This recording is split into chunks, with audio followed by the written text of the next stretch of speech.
afternoon, everyone. I am Adrienne Williams, the Director for the Office of Disaster Recovery in the Virgin Islands, and your moderator for what is going to be a riveting discussion about our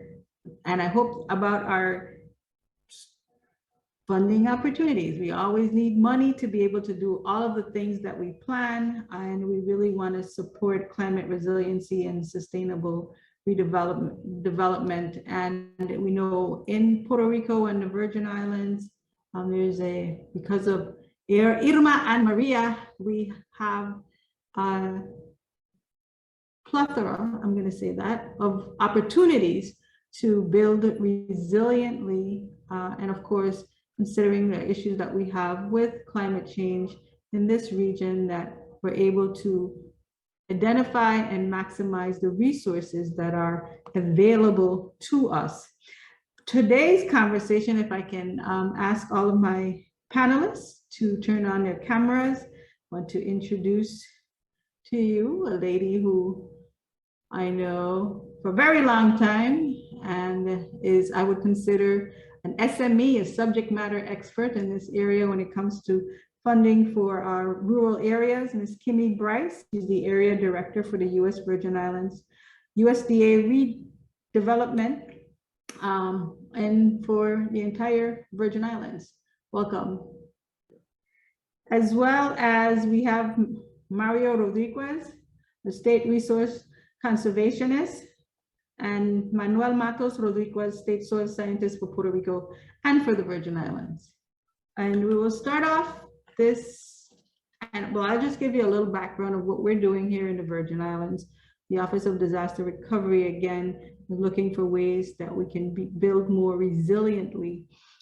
We have an opportunity to rebuild all of our schools, pretty much all of our hospitals, and build them to industry standards, similar to the opportunities that's in Puerto Rico as well. But along with our funding for ARPA funding and now the BRI funding, we're looking at how we're going to layer all of these funds to help to build more resiliently.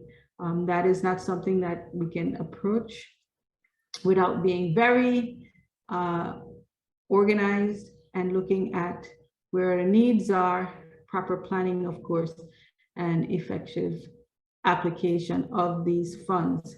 So it is very important for us to understand what's out there and how we will be able to utilize them. So with that, we will get started with Ms. Kimme Bryce and her presentation. Thank you so much for being here. Okay, brief introduction. I know that we are pressed for time, and Adrienne, I ask that you keep me in line with time. I tend to speak a lot.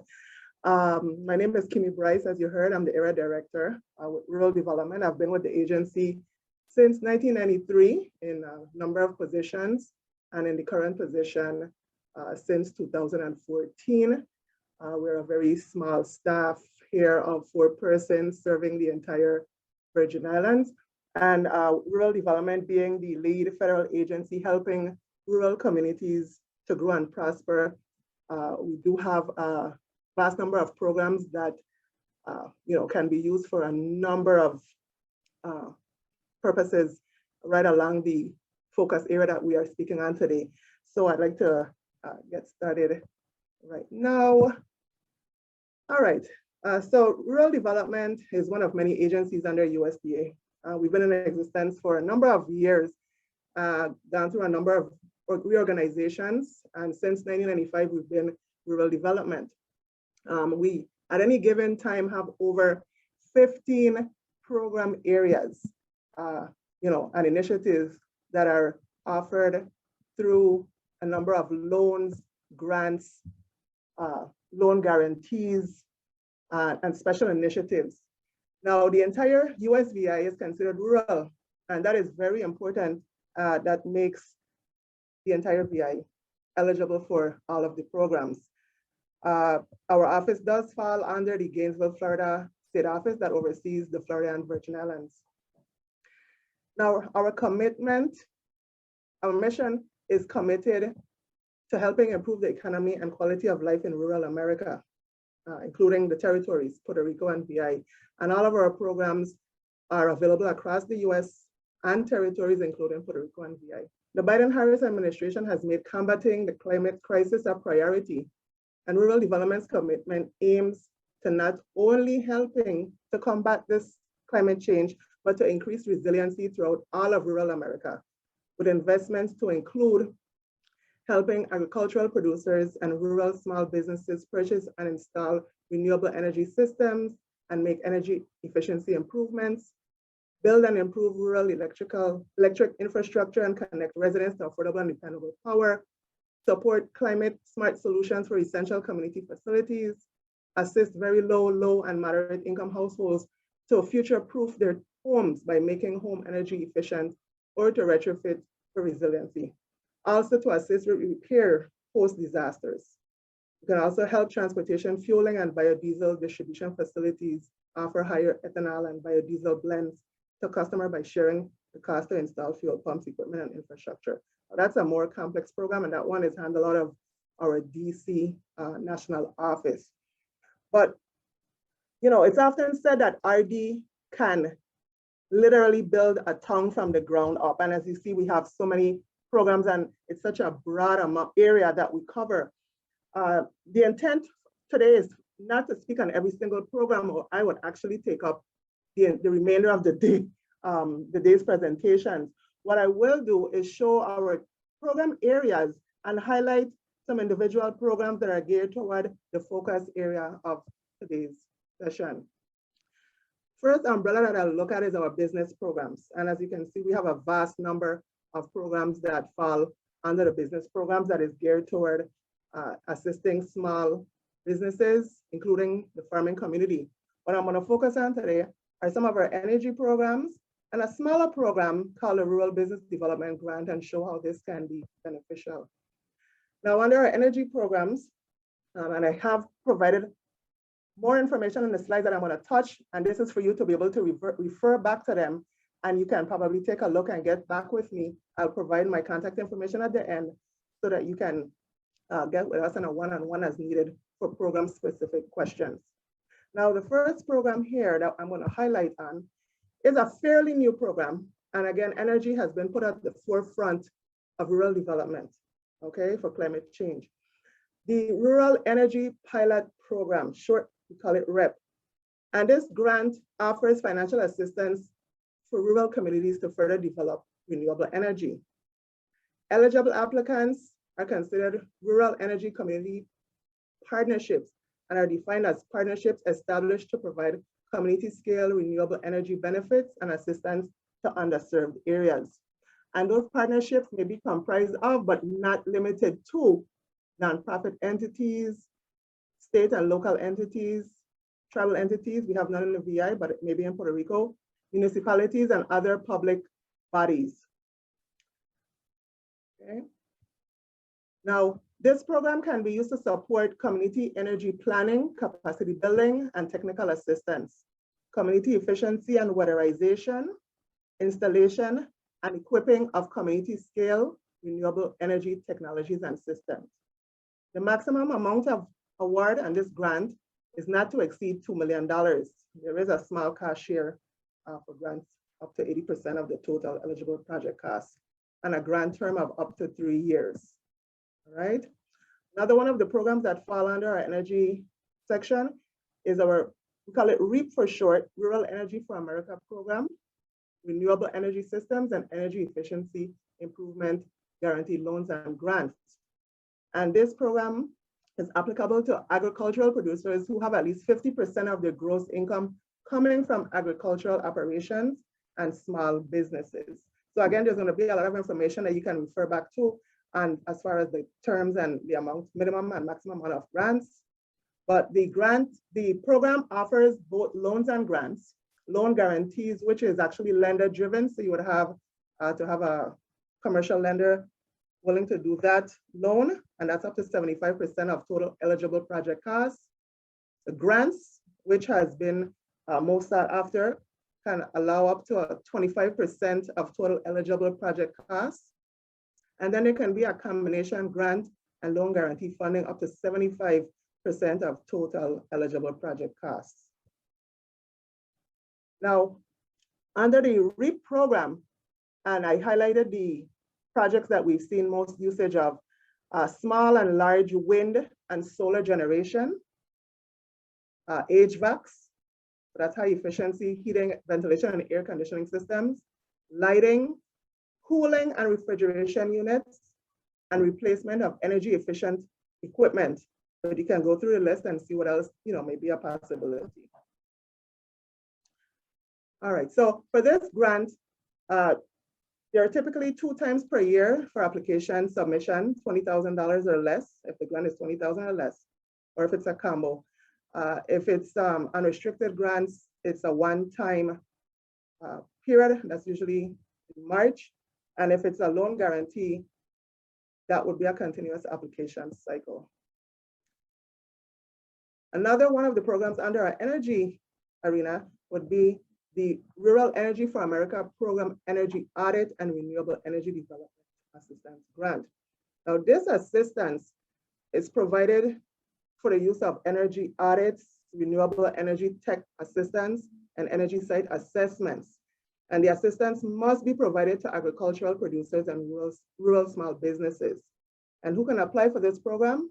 State and local governments, tribes, land-grant college or universities, rural electric co-ops, if there are any, public power entities, and any instrumentality of the state, tribal, or local government. Also any RC and B councils. The maximum grant for this program would be $100,000, and it can be one each, one for the audit program and one for the Renewable Energy Development Assistance Grant. And applications are accepted year-round. Okay. As I mentioned, I'll speak about a small grant that it's only a $50,000 grant, and it's usually one award per cycle. But we have used this grant, and there are many purposes, as you can see here. But I like to highlight some of the reasons, the purposes that we have issued this grant previously. Post Maria, I know we awarded a generator to a local government agency who would have otherwise had no power once our power, which frequently goes down, had done so. And with the use of this $50,000 grant, they were able to install a generator. We've also funded a feasibility study for a shared kitchen that's going to be coming hopefully online.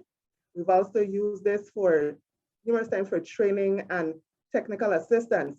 And along the line of food security, there has been some discussion and suggestions for this usage by our local VI Department of Agriculture in using this towards a seed bank for times of disaster. So as you can see, there are many uses that are here, but each case on a case-by-case basis, as long as they fall along the line with assisting and benefiting small and emerging businesses, we can work on this.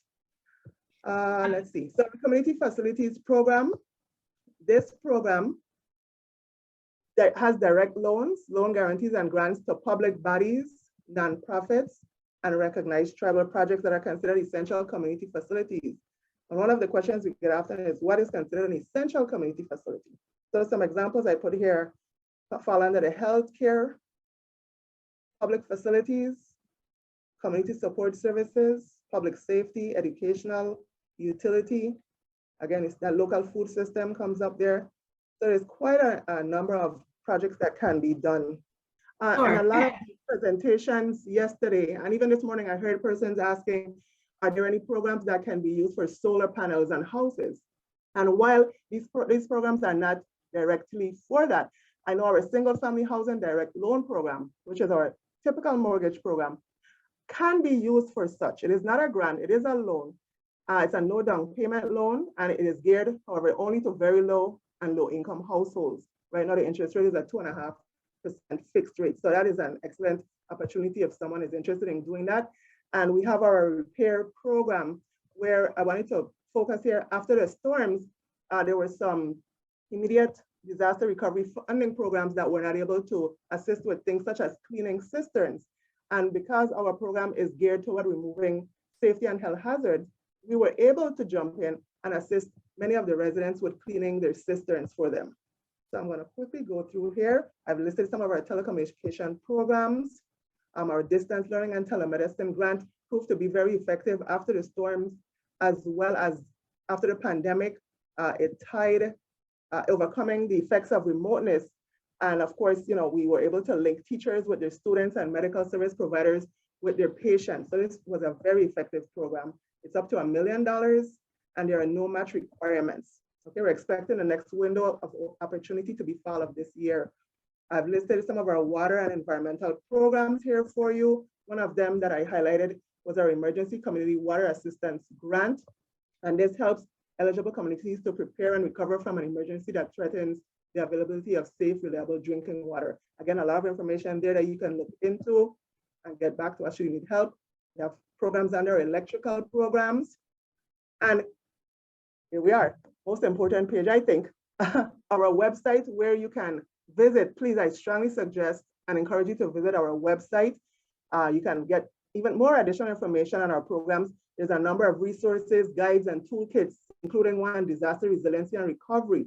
But there's a new toolkit that I'm inviting anyone who may be interested to attend. Rural Development and University of Kentucky will unveil placemaking resources, including an interactive digital toolkit, brand new, and it will showcase effective placemaking strategies that can be used to connect rural leaders to placemaking experts and potential funders. Information to register is there, additional information there. I want to thank you. I told I can take up the entire time if you give it to me. Here is my contact information as well as our general information for the office. Please do reach out to me, and I'm here for any questions should any be presented. Thank you.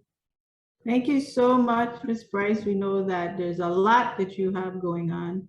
So we're going to move now over to Josh. All right, so I am not Rafael Canizares, but I am Josh Human. So I am stepping in for Mr. Rafael, but I have a vast experience with this area actually from my previous life before I came to FEMA, which has been about a year. But I've worked with FEMA for over 20 years and helping communities do planning, resilience and mitigation planning, project development, funding, identification, et cetera. So a lot of experience in this space, climate change, resilience, et cetera. My current position with the FEMA BRIC program at the headquarters in Washington, DC is the BRIC Partnership Coordinator. So my main job in that position is to make partnerships with folks to maximize our dollars that we have in the resilience and climate change space with others, be it internal partners, external partners, et cetera. So real quickly, I know we have a short amount of time, and like Kimme, I can talk a lot too. I want to get through my program here, and then we can start doing some Q&A. But what I'm going to talk about today is the FEMA BRIC program, or what we call Building Resilient Infrastructure and Communities. It is a hazard mitigation assistance grant, which is a pre-disaster grant, which is very important in my eyes that we are starting to fund pre-disaster mitigation in such large numbers. And we'll talk a little bit about what those large numbers look like at the moment and what we see in the future.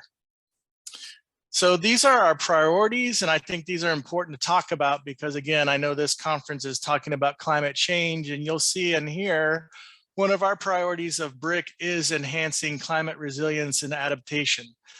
So we definitely speak to this. We believe in this.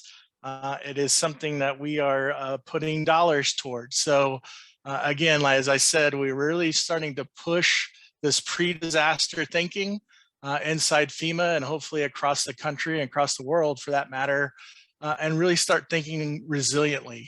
And that's something that I think is very important as we develop projects, as we develop plans and information, et cetera, that we're taking into consideration climate change. We're taking into consideration things that will make our communities more resilient, be it project standards and things along those lines. As you look at some of the other priorities here, incorporating nature-based solutions, we'll talk a little bit about that too later on in this presentation. Community lifelines is big for us. So we want to make sure that we're funding things that will enhance community lifelines, be it roads and infrastructure like utilities, et cetera. And building codes, that's another thing that you'll start seeing a lot of. And this is something I think is very important about BRIC is we're not just a grant program. You know, a lot of our FEMA programs are grant programs, and we are one of those, but we're also trying to influence behavior.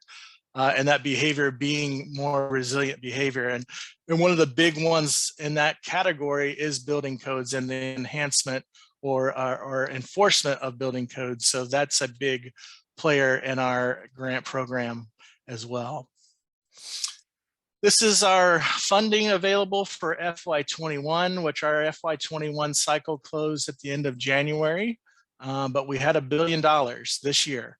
Our program is only 2 years old. We started out in FY20, 2020 with 500 million.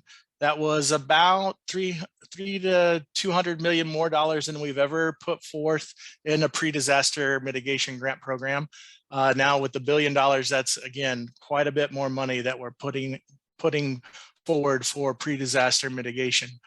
So very exciting. Again, I kind of came to the program because of my excitement for this particular program and building resilience in communities from many years of being in academia and consulting. So as you can see here, I'll kind of break down the 56 million that goes to the state and the territories.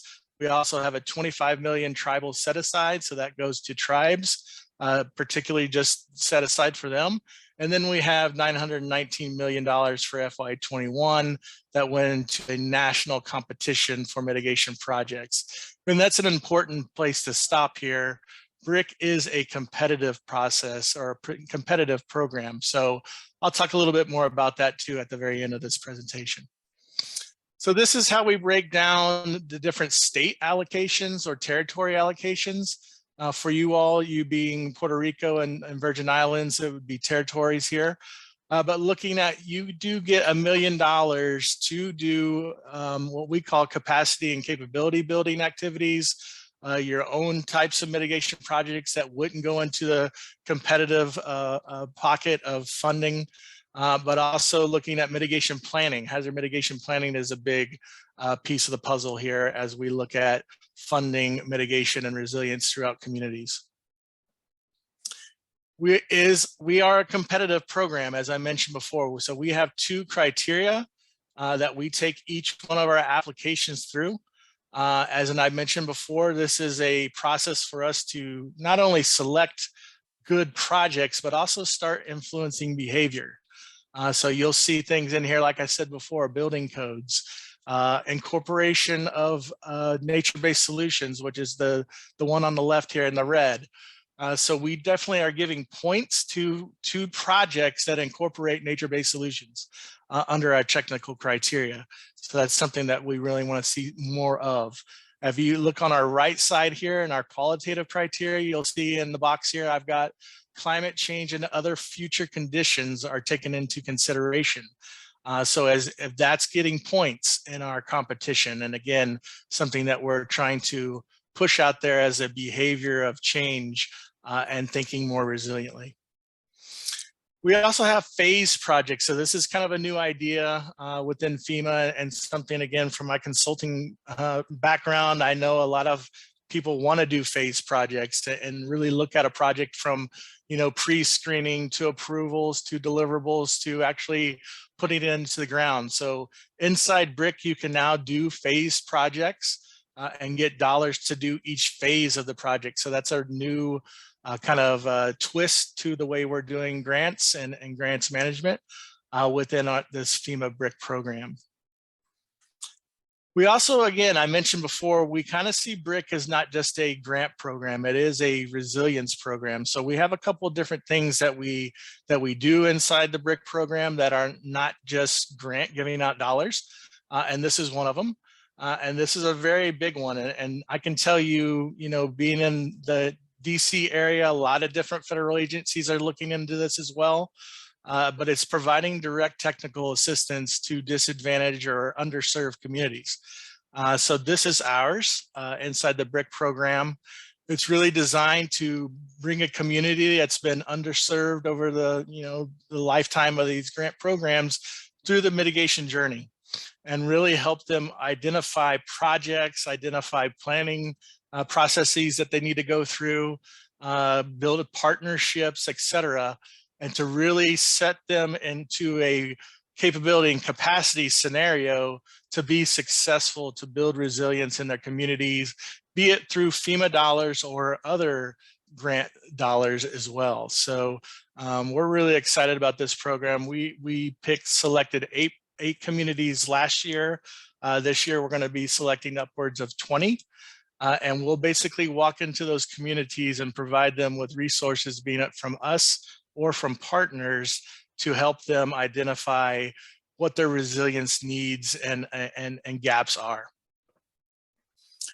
Again, looking at the DTA, this is kind of some things that we look at when we're doing it, and the process is on the right-hand side of the slide. It's very simple. You just submit a letter to us. There's a website, I will show that here in a minute, where a community just says, I have a need, and basically puts that in a request in an email. It can be a couple of sentences to a paragraph, and then we will go through a process of selecting those communities. And you will get, like I said before, our expertise coming into your community and really helping you walk through the process of building resilience. These are also really helping us build out the capacities at the local levels to hopefully not only help that one particular community, but we're trying to build out a community of communities, so to speak, and really a network of communities moving forward that can help each other through the process of, applying for grants, applying for planning dollars, et cetera. It can be very overwhelming for communities that have capabilities and capacity, let alone ones that do not. So this is a really exciting program that we're excited about to get out into the communities and really start helping build capacities for resilience at the community level, at the grassroots level. Another program that we have here. Go ahead, Adrienne. Giving you a time check. Thank you very much. I got, I think, 2 more slides, so I'm trying to do good here. Our mitigation action portfolio, again, you can find this on our website. I'm going to show a couple website links here at the end. But our mitigation action portfolio basically showcases what we think are good mitigation projects and examples of how those have been successful using partners and finding funding throughout the federal programs. Here's some resources. As I mentioned before, a lot of our documentation on what I've discussed today is on our BRIC webpage. If you go under our BRIC program, our support materials, you'll find each one of the kind of section areas that I discussed, like DTA and the map and things like that, within our website. And here those are. And that is it. We can move on now to Mario Rodríguez from USDA Nrcs. Thank you for being here. I'm Manuel Rodríguez. I'm the state resource conservationist. With me is Manuel Matos, the state soil scientist. We'll be talking a little bit about what NRCS has to offer in terms of tools and programs for the Caribbean. Right now, our mission is to deliver solutions to protect natural resources, and our vision is to do so through voluntary conservation. So there's an easy way to get the assistance. We have a website that gives you 5 steps to get these assistance. Through the chat, we're gonna share some of the links that we have for you to apply. Through these steps, parties can apply for several programs, and there's a list here of programs that we have available. But being equipped, the Environmental Quality Incentive Program, the one that is the main one, but others like CIG and RCPP give entities opportunities to compete for grants, different grants for conservation, to put conservation on the ground. Our main product is conservation plans, and what is conservation plan? It's a tool that is designed to help better manage these natural resources, and this includes guidelines and alternatives to address any resource conditions or resource concerns, as we call it, and a schedule on how to implement with instructions and follow up with a conservation planner. Last year, we recorded about 17,000 acres impacted through EQIP for soil health, water quality, planting trees, wildlife management, and irrigation and grazing. We can plan in our efforts, we can plan either individually for farmers or in a watershed scale. So this is a watershed approach. So we can manage more people with less effort. This watershed approach prioritize for improvement in water quality, soil health, post-disaster restoration, and adaptation to climate change or extreme weather. EQIP has different initiatives, and one of them is the National Water Quality Incentive Program that was established in 2012 and helped create collaboration and funding to plan and implement this watershed plan.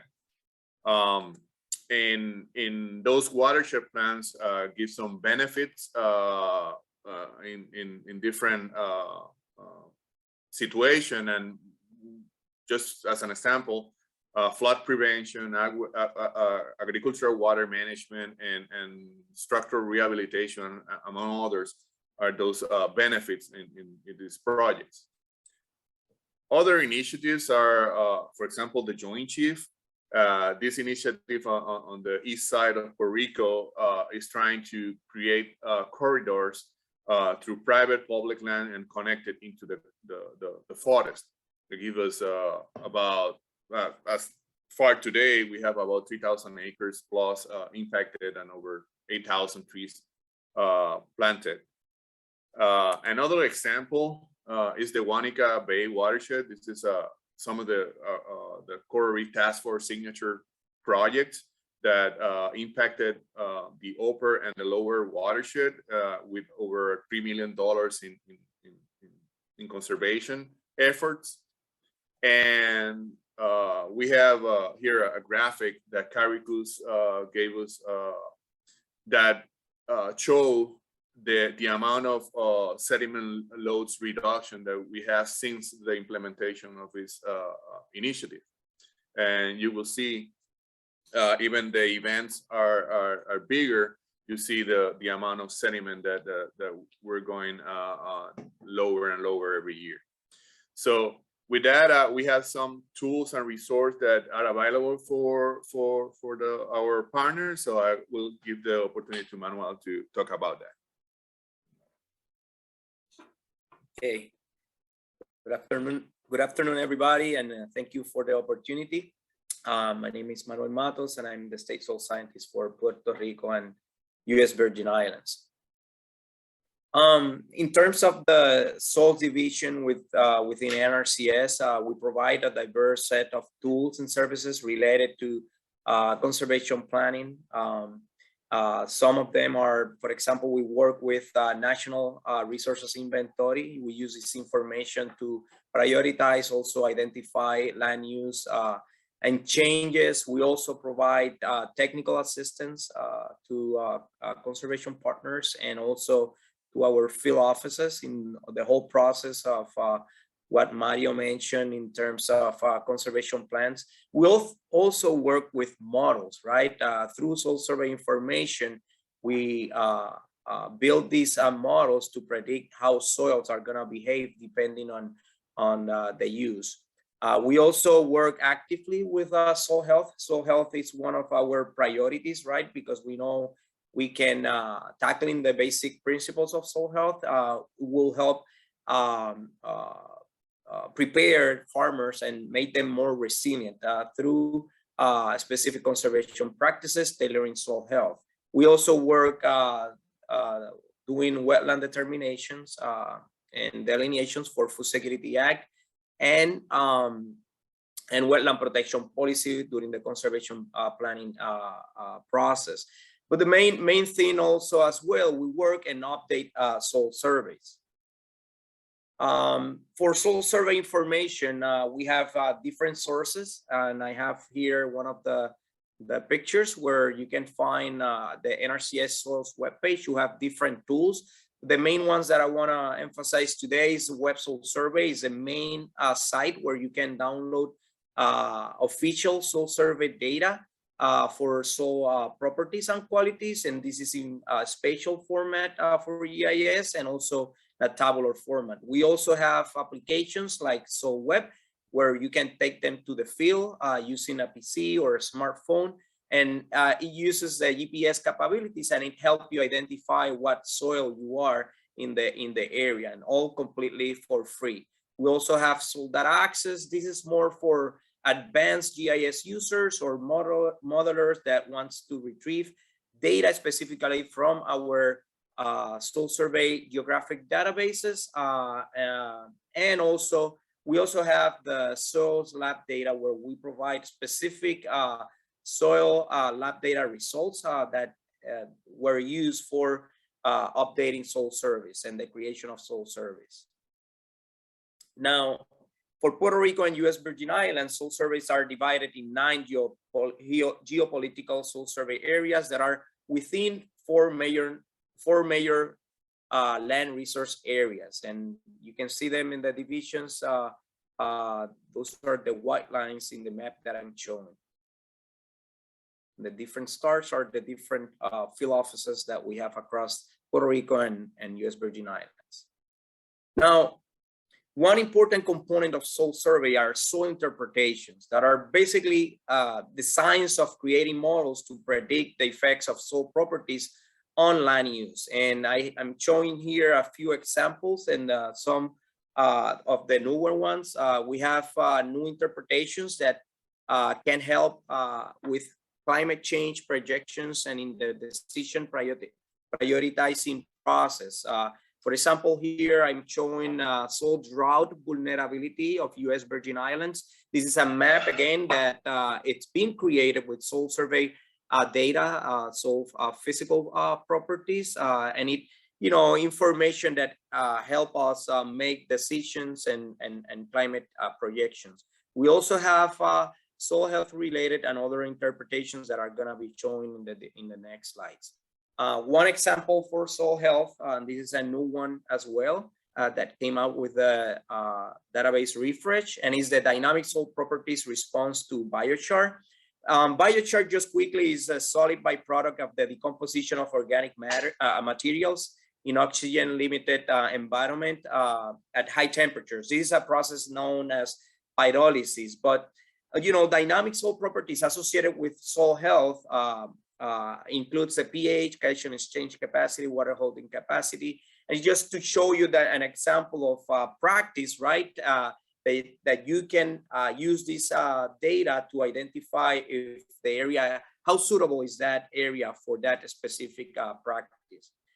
Other interpretations are that we're working, and when we do these interpretations, we create these technical steering committees, and this one we're working with the University of Puerto Rico with different departments. Then the first one with the Agriculture Department is the Nitrate Leaching Index. An important piece of a tool that can help our planners, right, identify what are those areas that are will be more prone to nitrate leaching, so we can target and use specific conservation practices for those specific areas. We're also working with the soil mass movement through an agreement with the Geology Department of UPR Maya West with Dr. Stephen Hughes to update our soil mass movement interpretation using the slope model that he created with the identification of landslides after Hurricane Maria.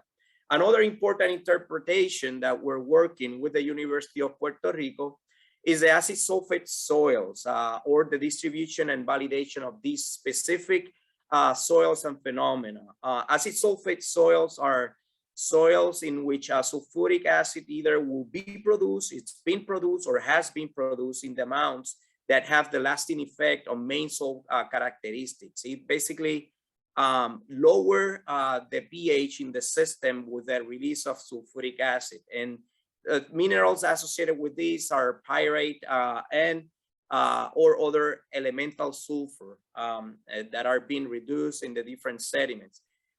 These type of soils are basically naturally occurring. However, we're seeing the negative effects right and today due to changes in climate, hydrology patterns triggered by droughts, extreme rain events, or sea level rise. Why this is important? Because we're seeing that it degrades the soil and water quality and can promote the release of toxic elements. That's arsenic, chromium, lead, and cadmium. It degrade habitat, can create corrosion of infrastructure, can lower agriculture yields, and it's a potential threat to human health. Now, other projects that we're actively working, we started our first Caribbean area coastal zone soil survey in Hobos Bay in partnership with Puerto Rico DNER, and we're in the process of conducting the second phase that corresponds to the Subaco soil survey portion. And what is a coastal zone soil survey? It's a data set of soils information that includes inland soils, tidal marshes, shallow subaqueous, and submerged soils. And basically the data set give properties and characteristics like an upland survey to approximately 2 meters. We also, this is extremely important information, to predict and explain the distribution and function of soils, determine where to focus restoration efforts, and detect early signs of degradation in order to manage and protect our coastal areas. Many very good examples we have seen this week. Senor Rodríguez, Now, I just want to flag you that you're pretty much. Pardon me? I just need to flag you that you're pretty much out of time. So if you want to make sure you just hit your most important so you can wrap up. Yes, I'm about to finish. And another interpretation that we're working is the ecological site descriptions. Is basically descriptions with area reports that provide detailed information about particular kinds of land, describing the type of vegetation, including stating transition models. And this is a map just summarizing the provisional sites. And this is a work that we're working in collaboration with Climate Hub and International Institute of Tropical Forestry. Another project and that we managed the Swan Climate Analysis Network, and this is basically a set of different climate stations. But the importance of this is that includes soil sensors to collect soil moisture and temperature, and other sensors, and we're planning on updating all of them in a week or so. Now, how all of these tools, interpretations, and projects fits into NRCS climate smart services and products? Well, NRCS through the National Cooperative Soil Survey is currently working in the aggregation of soil survey products to customers for use in land use and conservation planning. And basically this dynamic soil survey, it's an evolving approach to soil survey that will incorporate recent and long-standing advances in basically pedology, ecology, hydrology, and digital technology. The agency recognizes the need for enhanced soil information for current and future customer needs. Now, I'm about to finish. This is the Caribbean area webpage where you can follow us and get more information.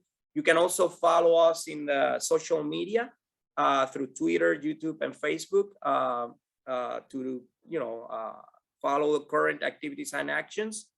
And this is it. This is my last slide, and it's important to mention that the USDA, it's an equal opportunity provider, employer, and lender. And thank you very much for the opportunity to present today. Yes, thank you so much for the wealth of information that you've shared. I want to take this opportunity for the remaining 11 minutes or maybe 10 minutes if there are any questions that for any of the presenters that we can go ahead and put in the chat, that we can get some responses back from the presenters. So I did want to ask the level of interest and utilization of these programs across Puerto Rico and the Virgin Islands, whether or not you're seeing that the funds that are available to the territories or the Commonwealth are being utilized or underutilized, or is there an opportunity for outreach to ensure that the maximum utilization or access is being experienced? And if all of you would just take a quick stab at it, that would be helpful. I can start, that's not a problem. Again, you know, we do have such a large number of programs geared to so many varied applicants. So we do have, first of all, we have no budget really for outreach and marketing or advertising. So it's usually the employees that are doing the best. We're just a small staff of 4, and we try to engage as much as possible with the local stakeholders we have, and many times it's done from the national or congressional level down, and then we learn of projects. So I would say that there is definitely room for improvement as far as marketing and outreach, yes. I find that with a lot of the applications or programs, there are some challenges. And if we had more hands and more bodies, we could sit down more one-on-one with the applicants. You find that there's a lot of issues with capacity. You know, they may not have enough staffing to submit applications, or for example, the REPP program, the Energy Pilot Program, you know, I try to grab as many persons in one shot by sending a mass email to our delegate, our governor, the head of energy, and I'm hoping that the opportunity presents itself to them. They promised that they would apply, and we're hoping that they will. But yes, I will always say that there is room for additional outreach and marketing that can be done. Although we're a small area, word of mouth tends to work very great here.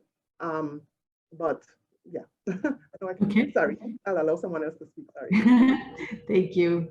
Okay. Yeah, I wanna add to what we said. We have a lot of efforts through partnership. I think that's our first line of efforts to get a hold of those partners that are doing work in conservation, and put them in our same table of work, and that's I think the main thing.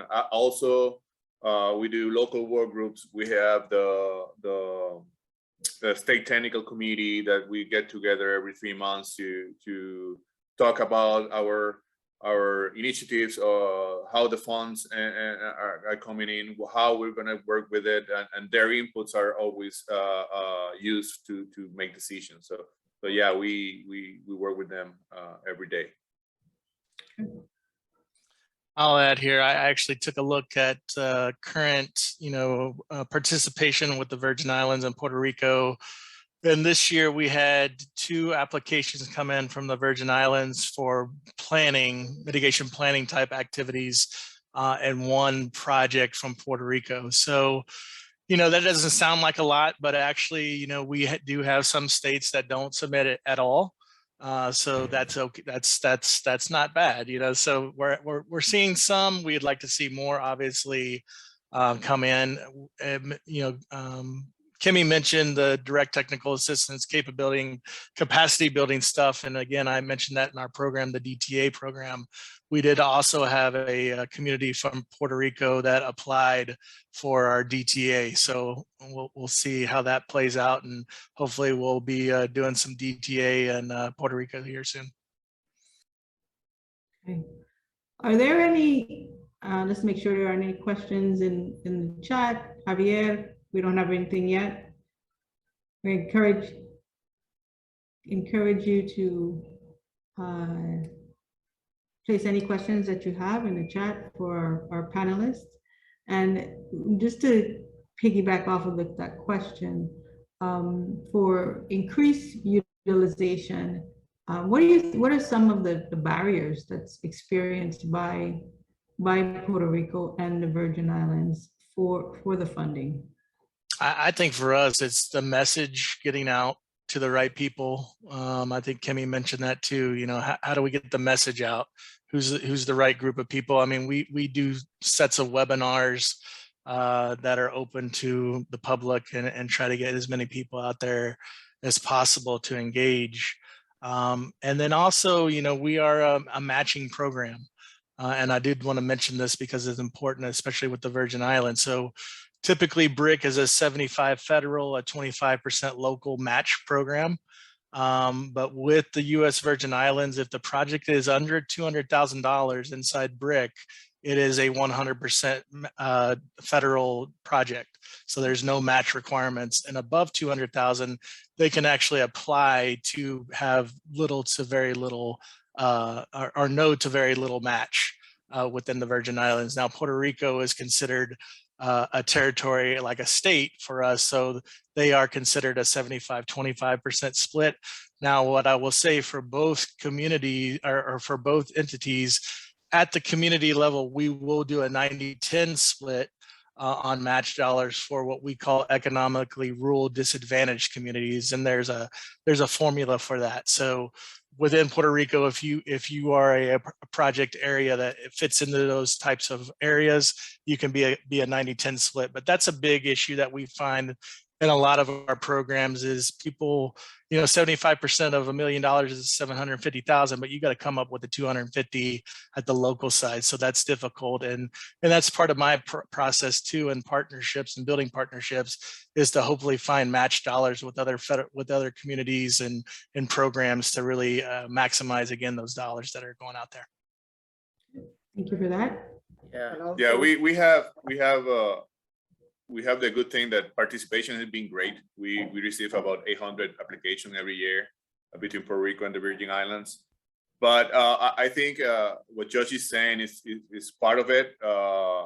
Sometimes we need to work with the limitation of combined funds. We receive about $8 to $10 million in the last years every year.